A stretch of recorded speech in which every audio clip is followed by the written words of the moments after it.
welcome back to another Q&A brought to you by Jacob and Ola.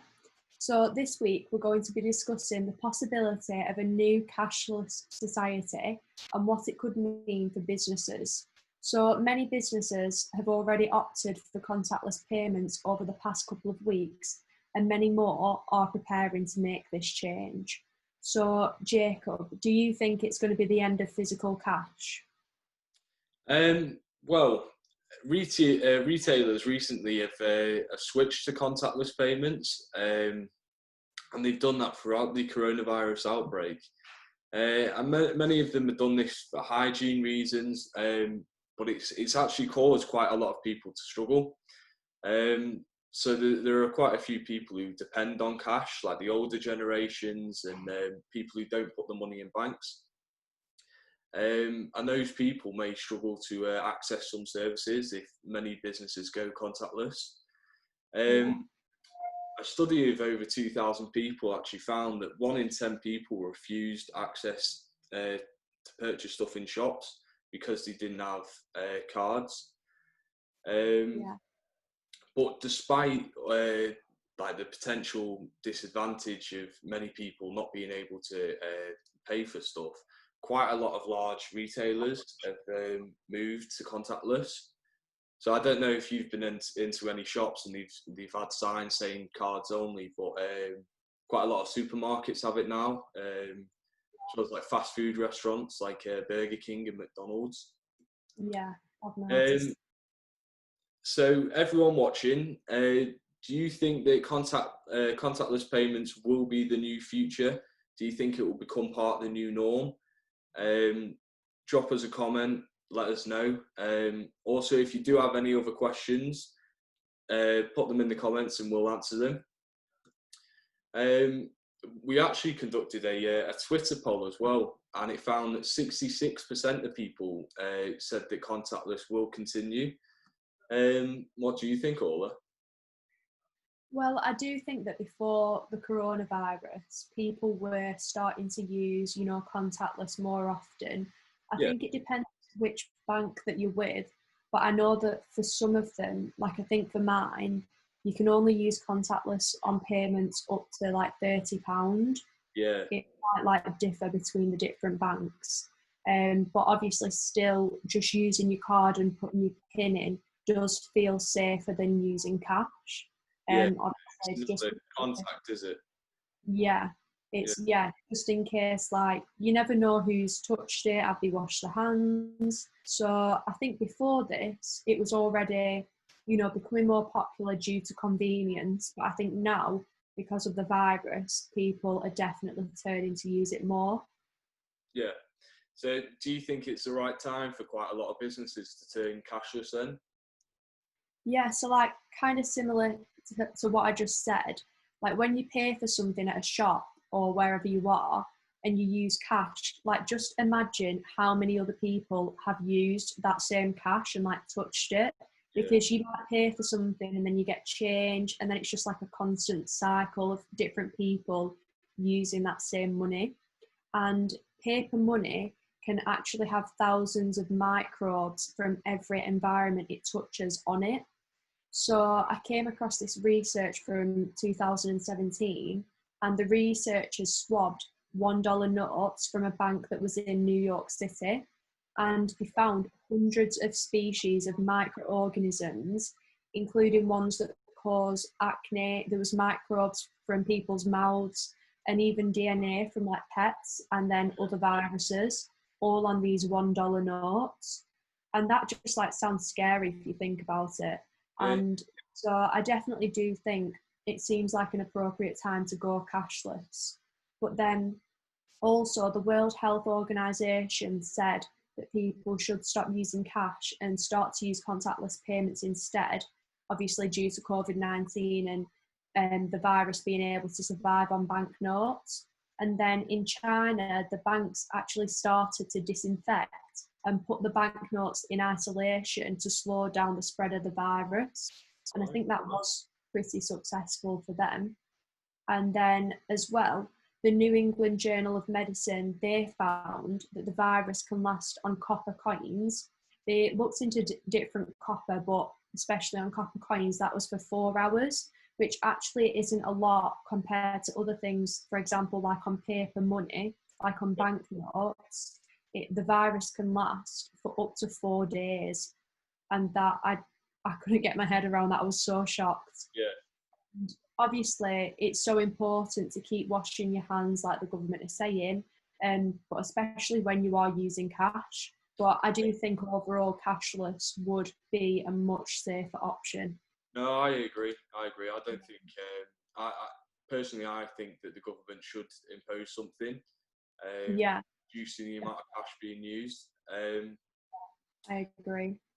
Um, but yeah, whoever's watching, just comment down below, like, have you been using less cash and more card and contactless payments since COVID-19?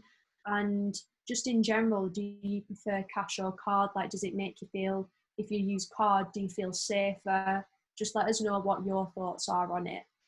So, Jacob, what are like the impacts of a virtual currency? Well, a virtual currency is a value that also functions as a medium of exchange. So you can use different types of virtual currency to purchase stuff. One of the most popular ones is Bitcoin. So Bitcoin, its growth has been steady, and it's now worth over £7,000 just for one Bitcoin. But it's not as popular as other forms of currency. Despite that, quite a lot of online retailers have started to use it and started to adapt it. So this is stuff like Etsy and Shopify, and a lot more online retailers are starting to lean towards cryptocurrency. And I think if shops are taking a turn to contactless payments and a lot of people are going online, I think that virtual currencies might see another rise like they did in 2017.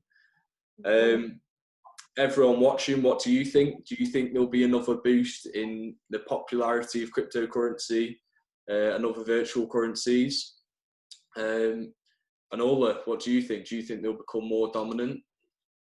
Well, with cryptocurrency, it's secured by this thing called cryptography, which hides information. So this means it's pretty much impossible to counterfeit. So it is safer. And like with digital money, there's no risk of spreading the virus through the use of Bitcoin, for example, because obviously it's not like something you can touch. It's just through like the internet. It's just digital.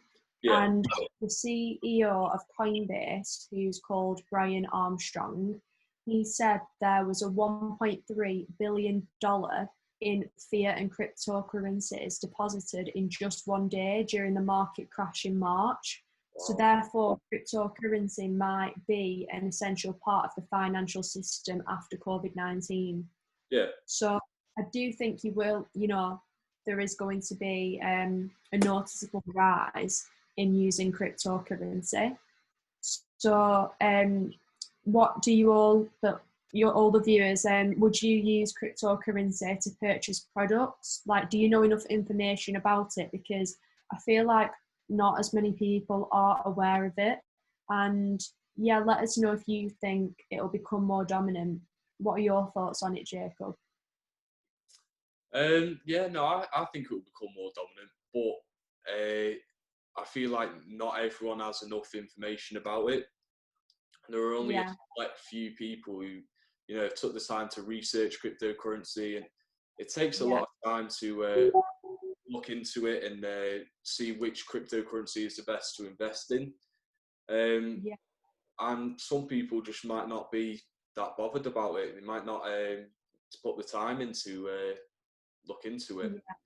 Yeah, I agree.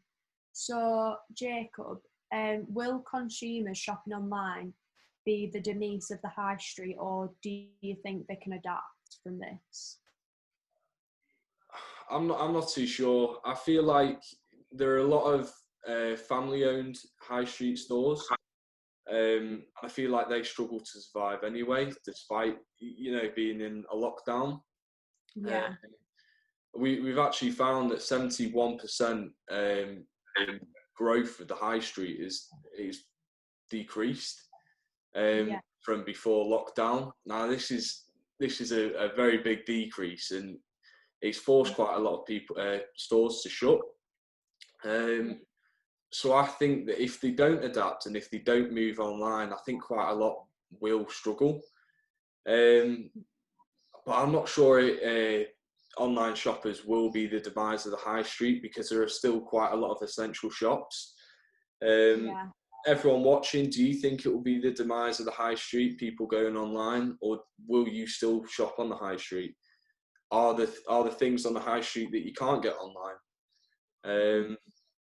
But we did another survey across our social media, and we found that quite a lot of people think that they won't adapt and they will actually fail. Which I can see why, but as I say, I think there are essential things on the high street that you can't get online.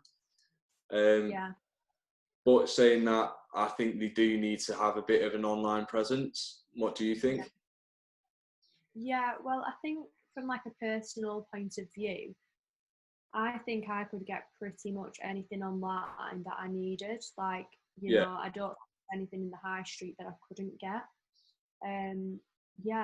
And as well, personally, I think even though I probably do more online shopping even before COVID, I prefer going in store, especially, you know, if I'm shopping for clothes. I like to try them on and stuff, but obviously that's a bit difficult right now, because even if I was able to try the clothes on in clothing shops, I think I'd feel uncomfortable just because I don't know like who's touched it and things like that.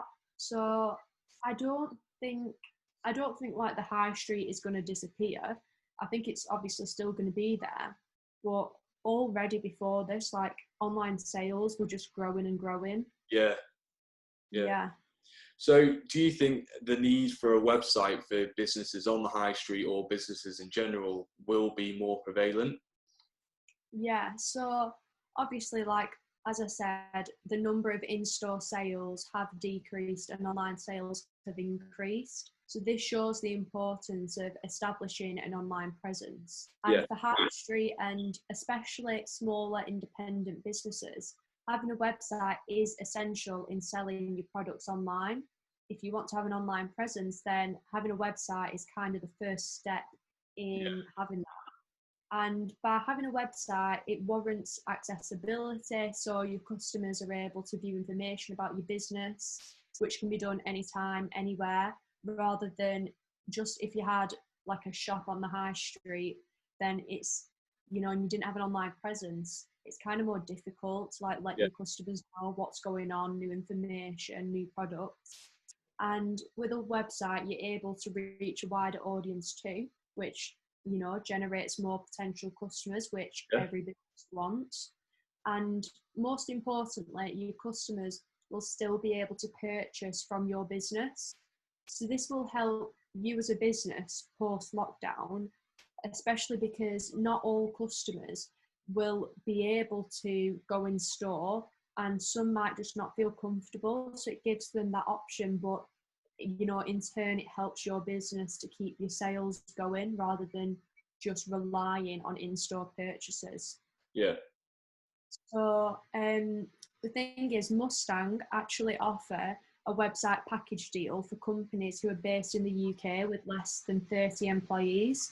And obviously all the websites are secure and reliable, and of course of a high quality. And these packages, it comes with a 3-page e-commerce site, which will be ready in 7 days, which is great. And this package starts from just £49 per month.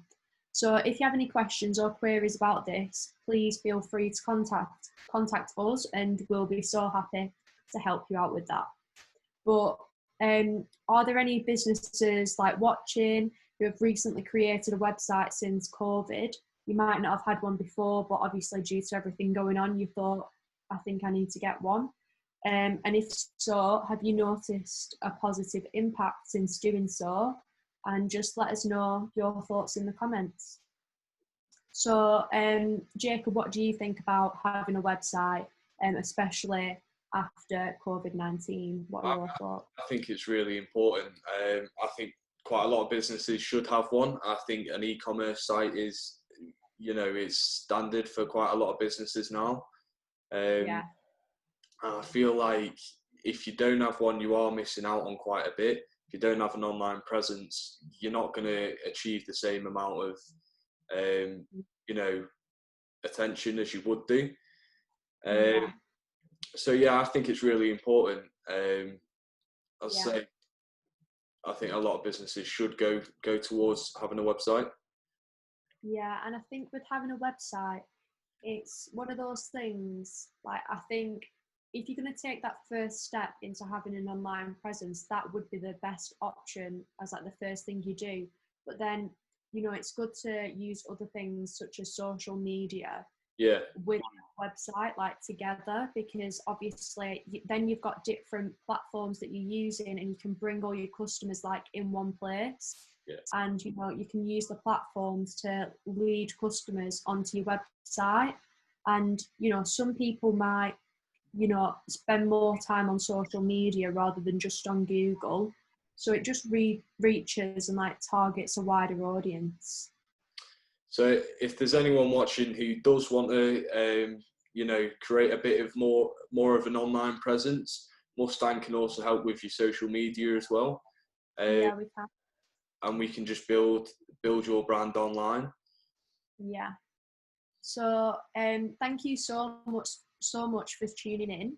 If you have any more questions about our websites and the other services we offer, like Jacob said, with social media accounts, do not hesitate to contact us and leave a comment on our website, on the Facebook page, on our YouTube channel, and you can contact us via our email, which will be in the description.